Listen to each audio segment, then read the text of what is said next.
அமைதியான வாழ்வே ஆனந்த வாழ்வு. அமைதியான உள்ளமே மகிழ்ச்சி கடலின் எல்லை. அறிஞர் பெர்னாட் ஷா. தூசியை கண்டதும் இமைகள் மூடிக்கொள்வதைப் போல தீமையை கண்டதும் விலகுகின்ற மனமே இணையற்றதாகும். Clipboard Adams.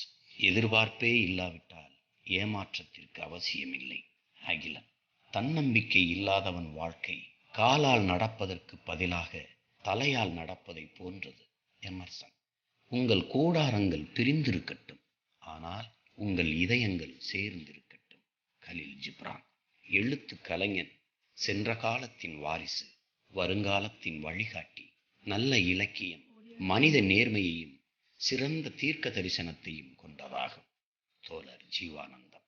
விதியின் பலன் இல்லை என்றாலும் முயற்சியின் பலன் கட்டாயம்